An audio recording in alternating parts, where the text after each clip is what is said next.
बहनों की विरासत खा के बैठे होंगे, नमाज जाया हो रही है, और ये छोटी छोटी चीजों में इतना ज्यादा ये लफ्ज यूं नहीं बोलो, ये यूं नहीं बोलो, ऐसा नहीं बोला, यूं वैसा नहीं बोला। तो वही मिसाल है, कुत्ता जो है ना, कुत्ता, उससे किसी ने पूछा तो टांग उठा के पेशाब क्यों करता है?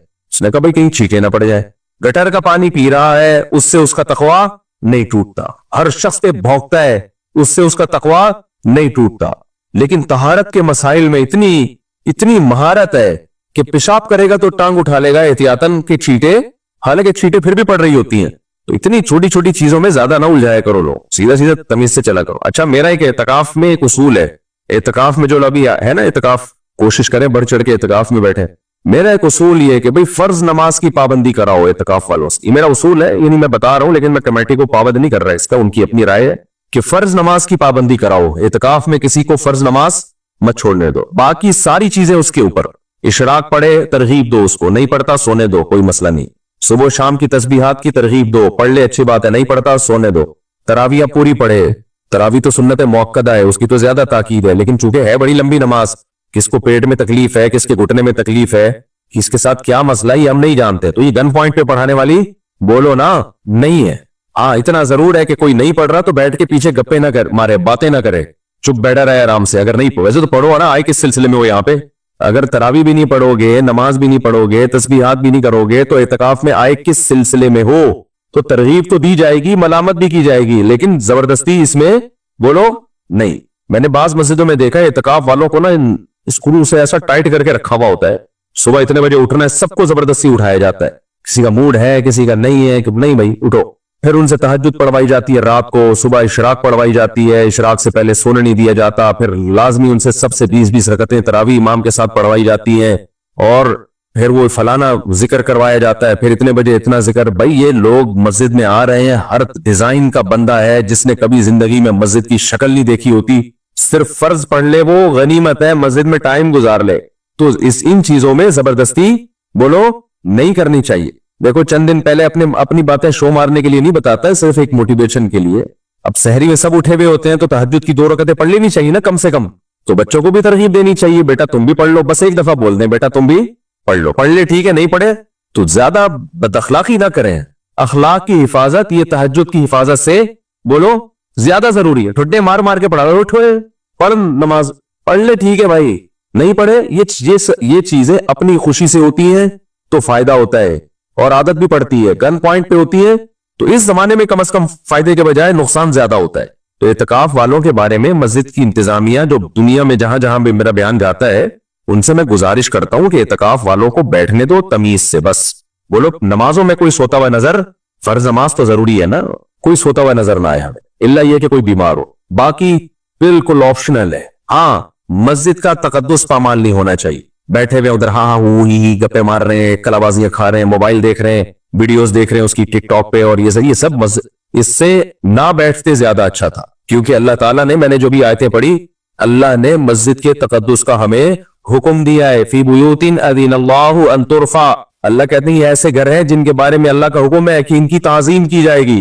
तो ऐसे हाँ हु ही पड़े हुए होना और गप्पे मारना और जत्थे बना बना के, अब तो ये कुर्सियों पे नमाजों का रिवाज भी हो गया। अब तो ऐसा लगेगा जैसे होटल, कुर्सियां रखी हुई, बंदा इधर बैठा हुआ इधर बैठा हुआ, बीच में चाय चल रही है, सिगरेट और गुटखा रह गया बस। इसलिए मस्जिद का बहुत ज्यादा एहतराम जरूरी है। बाकी इसमें एतकाफ वालों पे ज्यादा सख्ती नहीं करनी चाहिए। हमें वो लोग तो नजर आ रहे होते हैं जो इस कानून को फॉलो कर रहे होते हैं, वो नजर नहीं आ रहे तो इस चक्कर में भाग चुके होते हैं। बहुत से भाग भी जाते हैं कि यार ये क्या है, हम अपनी मर्जी से करेंगे इबादत, ही आपके कहने से। किसी का तहज्जुद अव्वल वक्त में पढ़ने का दिल करता है, किसी का दरमियान में पढ़ने का दिल करता है, किसी का रात के आखिरी हिस्से में पढ़ने का दिल करता है, और किसी का दिल ही नहीं कर रहा होता, वो कहता है भाई मैं फर्ज पढ़ लूं, बड़ी बात है।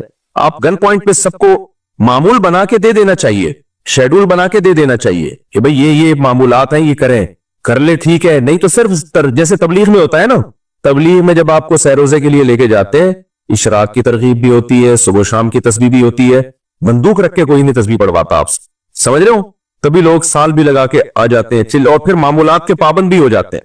तो मैं जल्दी से बात को समेट के खत्म करूं। अल्लाह ताला ने मेरे भाई इतनी लंबी अनाउंसमेंट जो रखी है, अल्लाहु अकबर से लेके ला इलाहा इल्लल्लाह तक, ये हुज्जत को तमाम करने के लिए कह दिया। बस ये ऐलान करके पतली गली से घर चले जाना, नमाज के लिए आ जाना, इससे ज्यादा कुछ करने की कोशिश मत करना। बाकी मैं देख रहा हूं میں ان سے قیامت کے دن سب سے پہلے سوال کس بارے میں کروں گا؟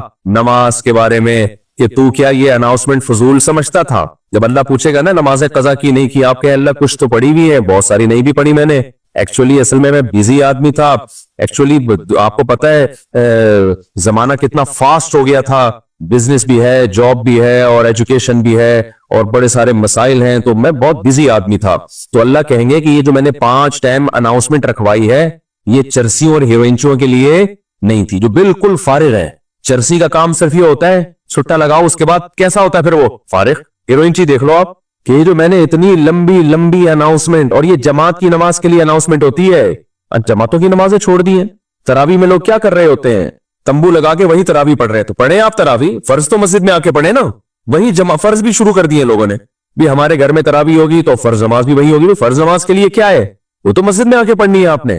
تو اللہ نہیں چھوڑے گا میرے بھائی، اللہ کہے گا میں نے اتنے لمبی لمبی اناؤنسمنٹ پوری زندگی دن میں 5 ٹائم ایک دفعہ بھی نہیں تھکا۔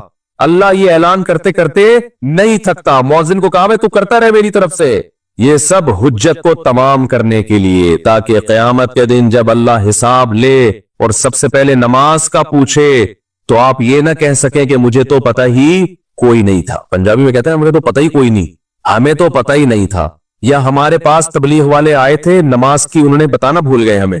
تو اللہ کہے گا بھائی یہ کوئی خطیب بتائے یا نہ بتائے، یہ مولوی صاحب بتائیں یا نہ بتائیں، یہ تو 5 ٹائم میں اناؤنسمنٹ کروا رہا ہوں، 5 ٹائم جب سے ہوش پیدا ہوا تھا تو کان میں اذان دی گئی تھی، اس وقت سے تجھے نماز کی ویلیو سمجھ میں نہیں آئی۔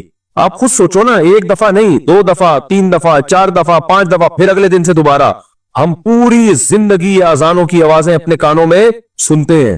ایک دفعہ بھی اللہ نے یہ کہا کہ بس مؤذن سے کہ یار بس خواب آیا اس کو بس چھوڑ دے بھائی بہت ہو گیا، نہ، جب تک قیامت قائم نہیں ہو جاتی اذانوں کی آوازیں فضاؤں میں گونجتی رہیں گی اور اللہ کی حجت اپنے بندوں پر تمام ہوتی رہے گی۔ اس لیے میں بار بار کہتا ہوں میرے بھائی، نماز سے زیادہ اسلام میں کوئی حکم نہیں ہے۔ ہو نہیں سکتا کہ آپ نماز نہ پڑھتے ہو اور آپ اپنے آپ کو مسلمان بھی کہو۔ نبی صلی اللہ علیہ وسلم نے فرمایا من ترک الصلاۃ متعمدا فقد کفر، جس نے جان کے نماز چھوڑ دی اس نے کفر کیا۔ امام احمد ابن حنبل کہتے ہیں کہ وہ کافر ہو گیا، پکا کافر ہو گیا، نکاح ٹوٹ گیا اس کا۔ باقی تینوں ائمہ کیا کہتے ہیں کہ بھئی یہاں کفر کا مطلب ہے اس نے اللہ کا بزبان حال گویا انکار کر دیا۔ اب وہ یہ جو دعوے کر رہے ہیں نا کہ میں اللہ کو مانتا ہوں، اللہ کے نبی کو مانتا ہوں، عمل سے بتا دیا کہ میں جھوٹ بول رہا ہوں، کفر کا یہی مطلب ہوا نا، عمل سے کہہ دیا کہ میں جھوٹ بول رہا تھا کہ میں اللہ اس کے رسول کو مانتا ہوں۔ مانتا ہے تو تجھے اتنی دفعہ اناؤنسمنٹ ہو رہی ہے، تیرے کانوں میں جو بھی نہیں رینگتی، تو یہ کیسا ماننا ہے بھائی؟ آج جب آپ سفر کے لیے بسوں میں جاتے ہیں، ڈرائیور نہیں روکتے نماز کے لیے، کھانے کے لیے روکتے ہیں، کیوں؟ ان کو پتا ہے اگر کھانے کے لیے نہیں روکا نا یہ سارے میرے اوپر چڑھ جائیں گے آ کے۔ نماز کے لیے نہیں روکا، ان کو پتا ہے ایک آدھ بیٹھا ہوگا پھسپھسا سا نمازی، وہ بھی پھسپھسا سا ہوگا، تھوڑا سا یوں کرے گا بھائی ذرا نماز کے لیے روک دینا، روک دیا ٹھیک ہے، نہیں تو بیٹھ جائے گا دوبارہ جا کے، اس سر پہ چڑھ جاؤ اس کے جا کے، بولے تیرا باپ بھی روکے گا۔ اخلاق ہر جگہ پسندیدہ، بولو اپنے پیسے نکالنے ہوتے ہیں تو کیسی گالیاں دے رہے ہوتے اس کو جا کے، وہاں کوئی کہتا ہے اسلام میں اخلاق ہے؟ بھائی تو آپ کو پتا ہے یہ ٹیڑھی یہ جو ہے نا گھی، یہ سیدھی انگلی سے آپ کسی کو پیسے دیں، 1 لاکھ روپے قرضہ دیا، اس کے بعد آپ لینے کے لیے جائیں بھائی اگر وہ مل جائے تو مجھے بڑی خوشی ہوگی، اس کا مطلب اب وہ قیامت تک نہیں دے گا، اس کو پتا ہے کہ دنیا کا بے وقوف آدمی ہے جس نے مجھے قرضہ دیا ہے، یہ نہیں دے گا۔ ایک خاتون نے نا چند سال پہلے کسی کو قرضہ دیا، قرضہ نہیں بزنس کے لیے پیسے دیے، پھر بیچاری میرے پاس آئی کہ وہ پیسے ہی نہیں دے رہا۔ میں نے کہا آپ ان سے پیسے کیسے مانگ رہی ہیں؟ کہتی میں ان سے کہہ رہی ہوں دیکھیں قیامت کے دن آپ کو بہت گناہ ملے گا، دیکھیں آپ پیسے دے دیں۔ میں نے کہا اب تو وہ بالکل بھی، اب تو میرا بھی دل چاہ رہا ہے کہ میں بھی کچھ پیسے لے کے بھاگ جاؤں۔ یہ سٹائل پاکستان میں میرے بھائی بولو نا نہیں چلتا۔ میں نے کہا کسی غنڈے بدماش سے فون کرواؤ، ان کو بولو تو پیسے، وہ نا فوراً قومی ترانے شروع کر دے گا۔ آپ جس کو پیسے دو نا لیتے ہوئے تو بڑا وہ ہوتا ہے کہ میرے پاس بہت پیسہ ہے، مجھے ضرورت نہیں ہے، لیکن آپ دے دیں تو میں انشاءاللہ اگلے ہفتے دے دوں گا، کوئی مسئلہ نہیں ہے۔ لیتے ہوئے تو الگ سٹائل ہوگا بھائی، دیتے ہوئے ایسے قومی ترانے سنائے گا، سارے ملکوں کے ترانے یاد ہوں گے اس کو، میرے بچے کا یہ ہو گیا، میرے ماموں کا انتقال ہو گیا، میری چچی کا یہ ہو گیا، میری بھاگ گئی واپس نہیں آ رہی، پتہ نہیں کیا کیا۔ تو ایسے نہیں ہوتا میرے بھائی، جو لوگ بزنس کرتے ہیں وہ یہ سٹائل ان کا نہیں ہوتا۔ اس خاتون سے، ہماری جاننے والی خاتون تھی، میں نے ان کو بولا کہ میں نے کہا کسی غنڈے بدماش سے بولو تیرا باپ بھی دے گا پیسے، کل پہنچا کے جا، اور یہ تیرے بچے مر گئے، تیرے بچے بھاگ گئے، تیرے بچوں کے ساتھ یہ ہو گیا، تیری ماموں کے ساتھ یہ ہو گئی، یہ تیرا ہیڈیک ہے، یہ میرا ہیڈیک نہیں ہے، سر پہ کھڑے ہو جاؤ۔ देखो आपकी कमजोरी से अगर कोई नाजायज फायदा उठा के पैसे खा जाए ना, इस पे सवाब नहीं मिलेगा आपको, समझ रहे हो? किसी फकीर पे तर्ज खा के दे दो उसको, लेकिन आपको कमजोर समझ के कोई पैसे खा गया, इसका मतलब आप बेवकूफ हो, कमजोर ना समझे आपको हुआ। तो मैं क्या बात कर रहा था, ये किधर से आ गई है? तो पैसों का जब मामला आता है ना, तो मैं जरा जज्बाती हो जाता हूं, क्योंकि ये मसला ये है कि इसमें लोग बहुत दो नंबरी कर रहे हैं। नमाजी क्या, दीनदार क्या, परहेजगार क्या, साहब अजीब ही हिसाब चल रहा है पाकिस्तान में। तो मिसाल क्या दे रहे थे, जल्दी खत्म करूं मिसाल देख। नहीं, नमाज की तो दे रहा था। हाँ, ड्राइवर, तो जब आप बस में सफर कर रहे हो, पायलट को तो नीचे नहीं गिरा सकते पैराशूट से, वो तो आपको फिर मजबूरन जहाज में बैठ के ही पढ़नी पड़ेगी, या एयरपोर्ट पे ही पढ़े पहले ही। तो ड्राइवर को बोले भाई, हाँ अब ऐसा ना हो कि एक आदमी एक टाइम पे जाके बोल रहा है, दूसरा 10 मिनट बाद बोल रहा है, तीसरा 10, ये तो गलत हो जाएगा ना। बस में चढ़ने से पहले बता दें भाई साहब, नमाजों के लिए आपने रोकना है, नमाजों के लिए आपने बस को रोकना है, पहले एग्रीमेंट करवा लें उसके बाद फिर जब नमाज का टाइम कम रह जाए ना, तो उसको सर पे मुसल्लत हो जाना है। आजकल बस ड्राइवरों ने ये भी किया कि 2 नमाजें इकट्ठी पढ़ लेना। उनसे बोलो भाई हम फिक़ह हनफी को फॉलो करते हैं। अब्दुल्लाह इब्न मसूद रजी अल्लाह तआला अन्हु की सही बुखारी की हदीस है। ये मैं हदीस का हवाला इसलिए दे रहा हूं कि लोग समझते हैं फिक़ह हनफी जो मसाइल है ना, वो कुरान और हदीस से नहीं लिए, वो तौरात और इंजील से लिए। समझ रहे हैं? इमाम हनीफा तौरात और इंजील से मसले ले लेके बयान किया करते थे, और आजकल के स्कॉलर्स हैं वो हैं असल कुरान और हदीस। मैंने जब भी कुरान हदीस की बात करता हूं ना, नीचे कुछ लोगों ने कमेंट्स किए होते हैं, असल में ये अबू हनीफा को फॉलो करते हैं ना, इन्होंने हर बात में किसको आगे लाना है? अबू हनीफा को, और हम तो कुरान और हदीस की बात करते हैं। तो भाई इमाम हनीफा कुरान और हदीस ही से मसाइल निकाले हैं, वो कोई तौरात और इंजील से मसाइल नहीं निकाले। तो इमाम हनीफा की राय यह है कि सफर में 2 नमाजों को जो इकट्ठा किया जाएगा, वो ऐसे कि जोहर को आखिरी वक्त में और असर को अव्वल वक्त में, यानी हर नमाज अपने टाइम पे ही होगी। इसमें आसानी है कि एक ही दफा में आप 2 नमाजें पढ़ लोगे, हर नमाज के लिए अलग उतरना नहीं पड़ेगा आपको। पहले तो वैसे भी ऊंटों का सफर होता था ना, लेकिन बस में ये मुश्किल होता है, बस ड्राइवर ऐसे एग्जैक्ट टाइम पे जाके रोके ही होता नहीं है। तो इसमें बुखारी की हदीस है, अब्दुल्लाह बिन मसूद कहते हैं नबी सल्लल्लाहु अलैहि वसल्लम ने मुजदलिफा के अलावा, और दूसरी हदीस में आता है अरफात में, इन 2 मौकों के अलावा कभी नमाज को अपने टाइम से आगे पीछे नहीं किया। तो 2 नमाजें इकट्ठी हैं। बुखारी में ही हदीस है कि मगरिब की नमाज को डिले किया सफर में हजरत अब्दुल्ला बिन उमर ने, और ईशा के करीब लेकर गए। मगरिब पढ़ी ईशा के बिल्कुल करीब, और थोड़ा सा ठहर कर ईशा भी पढ़ ली जब ईशा का वक्त दाखिल हो गया। तो ये सूरतन इकट्ठी है, हकीकतन इकट्ठी नहीं है। इसको कहते हैं जमए सूरी। तो ये जरूरत के वक्त ठीक है, हम भी करते हैं जब जरूरत होती है, बिला जरूरत तो ये भी ठीक नहीं है। इन्ना सलात कानत अलल मुमिनीन किताबम मौकूता, हर नमाज का अल्लाह ने मुतय्यन वक्त रखा है, और अफजल अमल अव्वल वक्त में नमाज पढ़ना, हदीसें बहुत वाज़ेह है इसमें। तो बिला वजह तो ये भी नहीं करना चाहिए, लेकिन अगर कभी मसला हो, कोई मजबूरी हो, इस तरह से नमाज जमा की जाएगी। इस बारे में बहुत सारी मैं इसमें इंशाल्लाह क्लिप भी रिकॉर्ड करवाऊंगा रेफरेंसेस के साथ। तो अब क्या हो रहा है कि वो, हाँ अब सऊदी अरब में है, वो चूंकि फिक़ह हम्बली को फॉलो करते हैं, इमाम अहमद हम्बल को फॉलो करते हैं, तो उसमें फिर ये होता है कि वो ड्राइवर फिर नमाज के लिए नहीं रोकता। तो वहां मेजोरिटी चूंकि हम्बली है, तो वहां आपके लिए फिर मजबूरी, उसके सर पे चढ़ के सवार ना हो जाओ। उस बेचारे को क्या पता कि हनफी क्या शाफी क्या, तो ऐसा ना हो कि उसको आप, क्योंकि मेजोरिटी वहां पर फिक़ह हम्बली को फॉलो करती है, तो फिर वो जोहर में ही असर पड़वा लेते हैं, फिर डायरेक्ट मगरिब में जाके रोकेगा वो। तो वहां मजबूरी है, मजबूरी में इंसान दूसरे फिक़ह पे अमल कर सकता है, क्योंकि हमारी नजर में चारों इमाम क्या है, बरहक है। लेकिन जहां ऐसी शदीद मजबूरी नहीं है, वहां भी अगर आपको यह है ना कि ड्राइवर रोकेगा, तो फिर नमाज अपने टाइम पे पढ़ो जाके। अल्लाह ताला ने नमाजों को डिले करने की इजाजत दी होती ना, मैदान जंग में देते, वहां भी इजाजत नहीं दी है, तो आम जगहों पे कहां से इजाजत होगी? तो नमाज अपने टाइम पे पढ़नी है। तो बस बात को मैं खत्म कर रहा हूं कि जब आपको ये लगे ना ये ड्राइवर नहीं रोक रहा, तो एक्सक्यूज नहीं करना है आपने। 1-2 दफा कहना है, उसके बाद जाके और भी लोगों को खड़ा कर दें, भाई जिन जिन ने नमाज पढ़नी जरा आगे आ जाओ। तो हो सकता है कुछ पोस्ती आपका इंतजार कर रहे हो, क्योंकि एक पहल करेगा तो हम भी उठेंगे, फिर जाके उसके सर पे सवार हो जाओ, बोलो तेरा बाप भी रोकेगा, रोक यहां पे।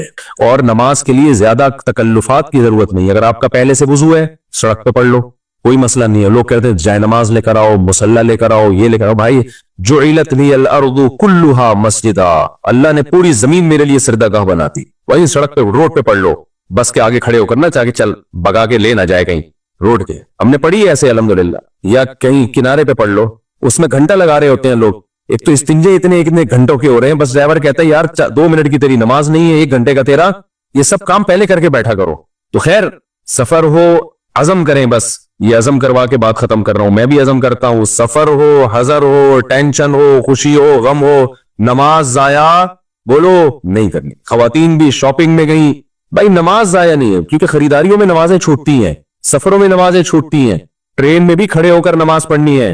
फर्ज नमाज बैठकर नहीं होती। जहाज में अगर खड़े होकर मौका मिल रहा है तो खड़े होकर नमाज पढ़े, लेकिन जहाजों में मौका नहीं देते खड़े होकर नमाज पढ़ने का। तो सिर्फ सऊदी एयरलाइन है जिसमें जगह बनी हुई है, वरना जहाज वाले कहते हैं कि नमाज की जगह हम क्यों दें, वो कहते हैं 4 सीटों की जगह घिर जाएगी तो हमारे पैसे जाया होंगे। सिर्फ सऊदी एयरलाइन इस लिहाज से खानदानी है कि उन्होंने बाकायदा जमात की नमाज कर सकता है इंसान वहां पे, तो जगह दी हुई है उन्होंने। तो अगर कहीं जगह मिल सकती है तो खड़े होकर ही फर्ज नमाज पढ़नी पड़ेगी, अदरवाइज मजबूरी है तो फिर जहाज में आप बैठ के फर्ज पढ़ लें, लेकिन एहतियात इसी में है कि उस फर्ज को एयरपोर्ट पे उतरने के बाद लौटा लें। तो अल्लाह ताला हमें नमाजों को कायम करने की तौफीक अता फरमाए। वमा अलैना